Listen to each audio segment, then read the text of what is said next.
"Ma'am, your parents are at the gate claiming an emergency."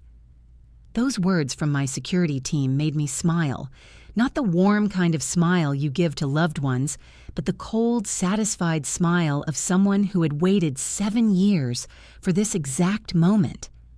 On my security monitor, I could see them standing there in their designer clothes next to a rental car, looking desperate. The same parents who threw me out like garbage 7 years ago. I am Dream Wayne, and I am 25 years old now.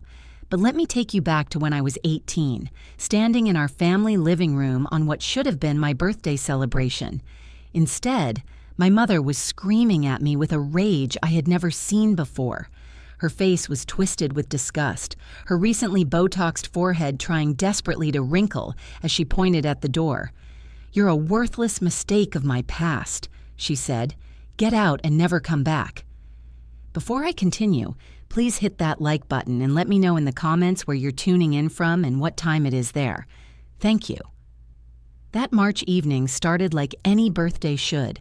I had come home from my part-time job at the bookstore, expecting maybe a small cake, definitely expecting the college enrollment papers we needed to finalize. What I got instead was my mother standing there with printed bank statements, my already packed backpack, and my father sitting silently in his recliner, avoiding eye contact like he always did when Mom went nuclear.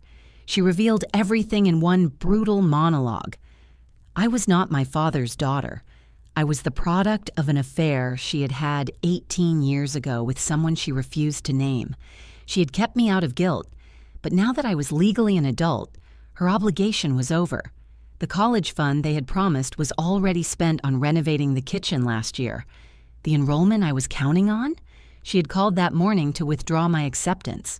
My father, the man who taught me to ride a bike and attended every school play, just sat there examining his coffee mug like it held the secrets of the universe. When I looked at him, begging with my eyes for him to say something, anything, he just muttered that Margaret, my mother, had made her decision.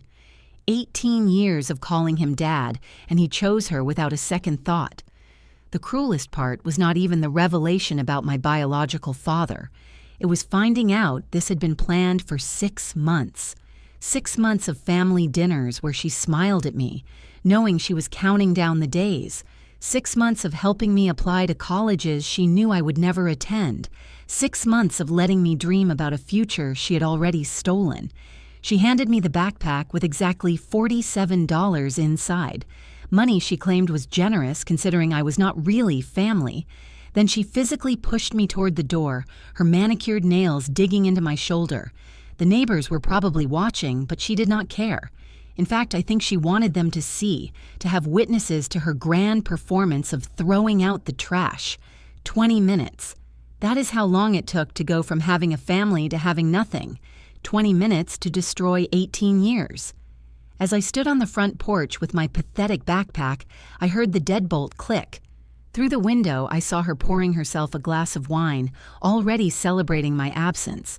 The first night, I slept in my 1997 Pontiac Grand Am, the one held together by duct tape and false hope. Walmart parking lots became my bedroom, and I learned quickly which ones had security that would knock on your window at 3 a.m., and which ones would let you exist in peace. The car's heater had died 2 winters ago, so I wrapped myself in the one blanket I had grabbed, pretending the shivering was just excitement about my newfound freedom. By the 3rd day, I discovered the true extent of my mother's cruelty. She had not just thrown me out, she had launched a complete character assassination. According to the stories she spread through our town, I was a drug addict who had stolen her jewelry to feed my habit. She claimed she had tried everything to help me, but sometimes you have to let toxic people go, even if they're family. My Aunt Jennifer, my mother's sister, who used to bake cookies with me every Sunday, would not even open her door. Through the peephole, she called me a bad seed and said Margaret had warned her I might show up with sob stories. My cousin Lisa blocked me on social media before I could even message her. My entire extended family had chosen their side before I knew there was a war. The betrayal that cut deepest came from Megan, my best friend since 3rd grade. When I went to the bank to withdraw my savings, money from 3 years of part-time jobs, I found the account empty. $3,000 gone. The bank teller, with pity in her eyes, showed me the withdrawal slip. Megan had been added to the account years ago when we were planning our senior trip. She had cleaned it out the day before my birthday. When I called her, she said my mom had explained everything about my drug problem and she was just protecting the money from being wasted. Tyler, my ex-boyfriend, who dumped me a month earlier for the captain of the cheerleading squad, decided to pile on. He posted photos on Instagram that someone had taken of me washing my hair in a gas station bathroom sink. The caption read, "When karma catches up to thieves and junkies." It got 200 likes in an hour. Kids from school I had helped with homework were commenting laughing emojis. I got a job at a fast food place, but it lasted exactly 4 days. My mother called them claiming I had stolen from previous employers and was under investigation. The manager, a tired woman who did not need drama, handed me $20 from her own pocket and told me not to come back. Those $20 were the only kindness I saw in those first weeks. The parallel gut punch came when I drove past my house one evening, desperate to see if maybe they had changed their minds. Through the window, I saw a teenage girl sitting in my spot at the dinner table. Rebecca, I later learned, a foster kid my mother had taken in just 2 weeks after kicking me out. Apparently, she had always wanted a grateful daughter, and the foster care money did not hurt either. She was wearing my sweater, the purple one Grandma had knitted before she died. By the 3rd week, I was stealing rolls of toilet paper from public restrooms and living on dollar menu items when I could afford them. My period came with no supplies and no money to buy them. I stuffed paper towels in my underwear and pretended everything was fine. The car was running on fumes and I was running on even less. Then came the night that almost ended everything. A February ice storm hit and my car finally died completely. No heat, no hope, just me in a metal coffin slowly freezing. I could feel my fingers going numb, my thoughts getting fuzzy for a moment, just a moment. I thought maybe this was the universe's way of saying my mother was right. Maybe I was worthless. Maybe mistakes were not meant to survive. But sometimes the universe sends angels wearing hairnets and orthopedic shoes. I stumbled into Sarah's diner at 5 a.m. when the cold had finally beaten my pride. I had 60 cents in my pocket and hypothermia knocking at my door. The smell of coffee and bacon almost made me cry. I collapsed into a booth in the corner, trying to be invisible, hoping maybe I could just warm up for a few minutes before they kicked me out. Sarah Miller was 67 years old, built like a linebacker with silver hair. She refused to die and had laugh lines that suggested she had found more joy than sorrow in life. She took one look at me and knew not the lies my mother had spread, but the truth that only someone who had seen real pain can recognize. She brought me coffee, eggs, toast, and hash browns without me ordering. When I tried to explain I could not pay, she just patted my hand and said, "Breakfast is on the house for customers who look like they need a win." I ate and cried simultaneously, which is harder than it sounds. Sarah sat down across from me during the morning lull and asked no questions about why I was obviously homeless, obviously broken. Instead, she told me about her daughter, Annie, who she had not seen in 5 years because Annie's father could not accept that their daughter was gay. Sarah had chosen her daughter over her husband, but Annie had been so hurt by her father's rejection that she had cut contact with everyone. "Love does not always look like greeting cards," Sarah said, "but real love never throws anyone away." She offered me a job that did not exist. The diner was barely breaking even, but suddenly she desperately needed someone to help with inventory and cleaning. $20 under the table daily plus meals. More importantly, she let me sleep in the storage room behind the kitchen. It had a cot from when her husband used to nap between shifts and a shower that only had hot water if you hit the pipes just right. That is where I met Mr. Harrison. Marcus Harrison was a regular who came in every morning at 6:15 for black coffee and wheat toast, always sitting at the counter with his laptop, always tipping exactly 40%. He was one of those tech guys who had made his first million by 30 and his second by 31. But still wore the same rotation of 5 black T-shirts and drove a Toyota Corolla old enough to vote. The thing about Mr. Harrison was that he noticed everything.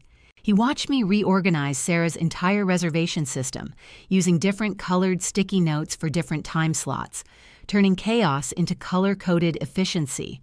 He observed me calculating tips and change in my head faster than the register could. He saw me fix Sarah's ancient laptop by simply cleaning 20 years of dust from the fan.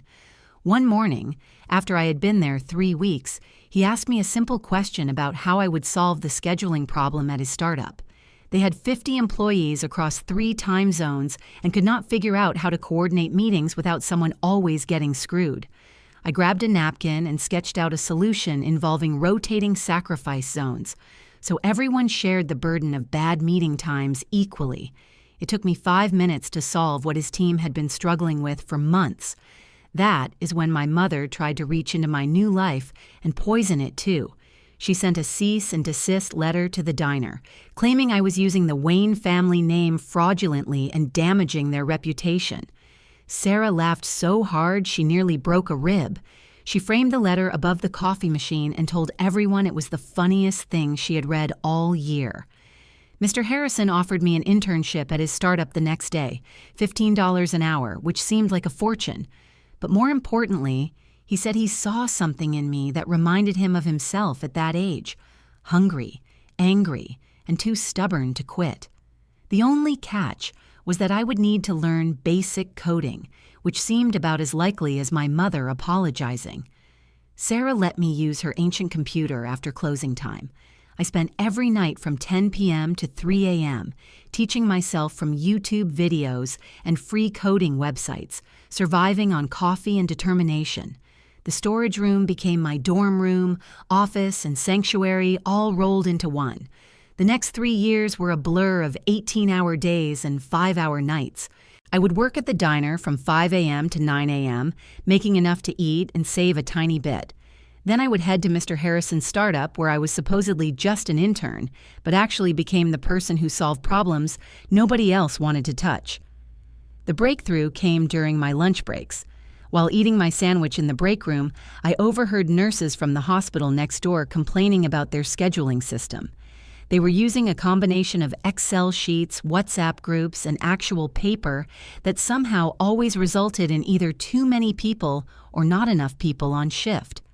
Night shifts were especially chaotic, with some nurses working 3 in a row while others got none. I started building an app on my phone during breaks.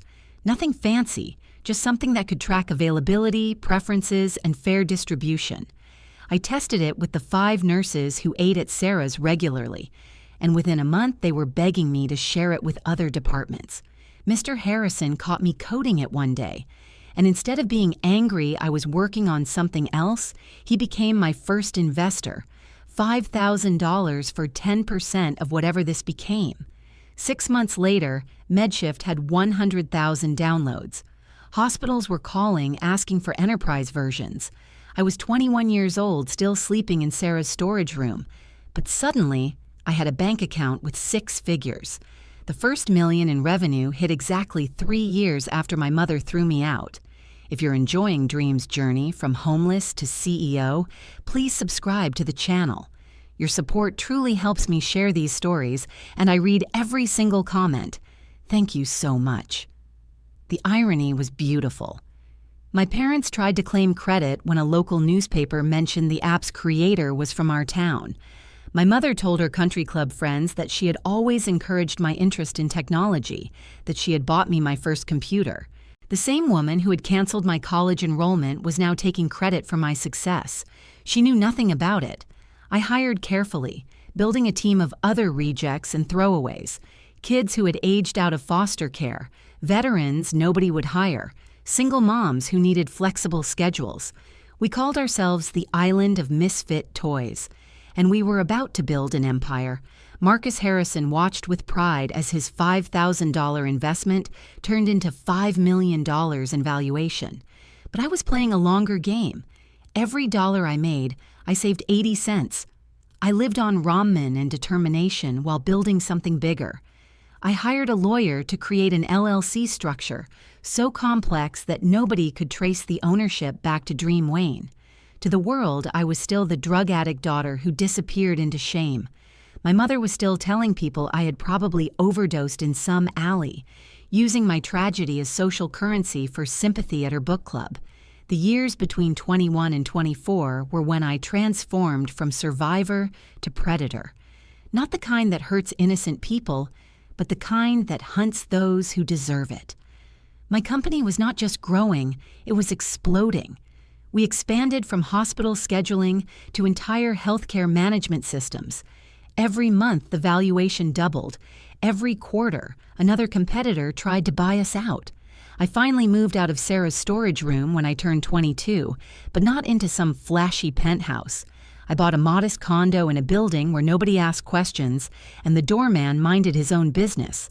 The first night in my own bed, a real bed with actual sheets, I cried for 3 hours straight. They were tears of relief, rage, and something that might have been happiness if I had still remembered what that felt like. The private investigator I hired cost $10,000, but what he found was worth $10 million in satisfaction. My mother, Margaret Wayne, had been stealing from my grandmother for years before she died. Power of attorney became power to destroy. $400,000 siphoned off through careful manipulation of a woman with dementia.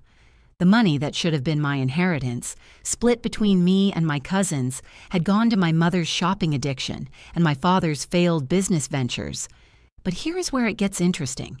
My grandmother, even with dementia, had been smarter than my mother gave her credit for. She had written a secondary will hidden with a different lawyer, with one specific clause.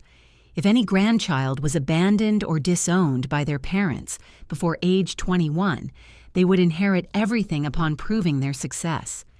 Independently, the lawyer had been searching for me for 2 years, following my mother's trail of lies about my death. The parallel revelation came from an unexpected source. Rebecca, the foster daughter my mother had collected as my replacement, reached out through Instagram with a fake account. She was 17, scared, and starting to see through my mother's performance. Apparently, being the grateful daughter was a full-time job with impossible standards. My mother had her doing all the housework, maintaining perfect grades and performing happiness at every social event. The foster care money went to my mother's Botox treatments, while Rebecca got clearance rack clothes and constant reminders of how grateful she should be. Rebecca sent me videos secretly recorded at dinner, my mother telling the same lies about me, but adding new details each time. First, I was a drug addict. Then, I was also a thief. By the 3rd year, I had apparently been pregnant with some dealer's baby and had attacked her when she tried to intervene. My father just nodded along, dead-eyed, while cutting his steak into perfectly even pieces. Forbes noticed me when the company hit $50 million in valuation. They wanted to do a profile on the mysterious young founder disrupting healthcare technology. I declined, but knew my parents would see the announcement of my inclusion in the 30 under 30 list.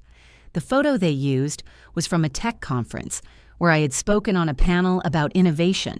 I looked healthy, successful, and absolutely nothing like the drug-addicted disaster my mother had invented.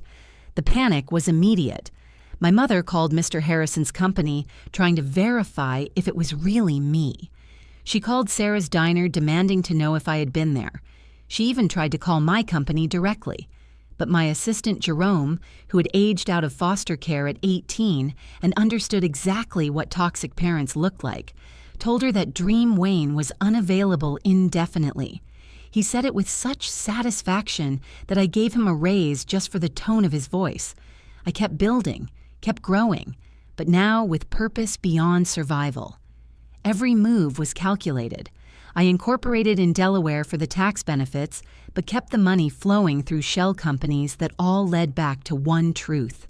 I owned everything, controlled everything, and owed nothing to anyone except Sarah and Mr. Harrison, who I had already paid back 10 times over. The best part was staying invisible. To the tech world, I was DW Enterprises. To my hometown, I was still the cautionary tale mothers told their daughters. My mother had no idea that when she bragged about shopping at Nordstrom, she was shopping at a store where I owned stock. When she ate at her favorite restaurant, she was eating at a place that used my scheduling software. I was everywhere in her life, and she had no idea. By 25, the universe finally stopped keeping score and started collecting. The IPO landed on a Tuesday. By Wednesday, my net worth crossed $200 million. By Thursday, I was touring homes in the very neighborhood my parents had spent their lives trying to impress. I chose the one my mother would have loved most. 6 bedrooms, 5 bathrooms, a pool that looked staged for a magazine shoot, a private gate that only opened with security approval. It sat high on the hill, staring down at the country club that had rejected my mother 3 times for financial reasons. I paid in cash, closed in 7 days, and moved in carrying the same backpack I'd been thrown out with 7 years earlier. No boxes, no furniture, just proof that circles do close. While I unpacked silence and marble floors, my parents' world was collapsing in real time, and I had front-row seats. They had gone all in on a cryptocurrency opportunity promising triple returns. My uncle sold it as guaranteed, the future of money. They mortgaged the house, drained their retirement, borrowed from anyone naive enough to trust them. When it crashed, because of course it crashed, it erased everything in 48 hours. The same week I moved into my estate, my mother was escorted out of the country club. Her membership check bounced for the 3rd time. No 4th chances for people who only pretend to be rich. Someone snapped a photo of her crying about discrimination as security walked her out. It hit the local Facebook groups within hours. Caption: "When karma has perfect timing." They had no idea how precise it really was. That's when the long game finally paid off. 6 months earlier, I'd quietly purchased the mortgage servicing company holding my parents' loan. They never noticed. Every payment they scraped together, every late fee they begged to waive, every extension they prayed for, went through me. I approved them all. Let them believe they were lucky. Let them dig deeper. That same week, Megan reached out, panicked, exhausted, ashamed. She was working as my mother's personal assistant for minimum wage, treated like dirt. My mother had hired her for one reason: leverage. The stolen $3,000. Megan offered me information in exchange for forgiveness. I didn't forgive her. I used her. She told me everything. Every desperate scheme. Every lie they repeated to themselves. She told me about the night my mother discovered I owned their mortgage. 3 hours of screaming. 3 days of denial. Permanent desperation. Rebecca got out just in time. She turned 18 and aged out of foster care the week before the confrontation. My anonymous scholarship, created for kids discarded by their families, covered everything: tuition, housing, food. She sent me a photo of her dorm room with a note: "Thank you for proving family isn't blood." Then came the final reveal. Their house, the one they'd mortgaged into oblivion, was being foreclosed on. 30 days until possession. Cash buyer. Inspection waived, an LLC that traced back to DW Enterprises, and straight back to the daughter they'd called a mistake. They showed up at my gate in a rental car. Their Mercedes had already been repossessed. Designer clothes on maxed-out credit cards. Printed screenshots of my Forbes article like evidence I owed them something. A pitch. A plan. A last grab at the life they'd thrown away with me. I watched them on the security monitor for 5 full minutes. My mother looked older than her Botox could hide. My father looked like a man who finally realized he'd backed the wrong side, but too late to change. They kept checking their phones, rehearsing lies. She pressed the intercom. "Dream, sweetie." "It's Mom and Dad. We have an emergency." "Sweetie." I let them wait. Another minute, then another. My heels echoed on marble as I walked to the intercom. Each step felt like something being returned. "There's no emergency," I said calmly. "You're broke.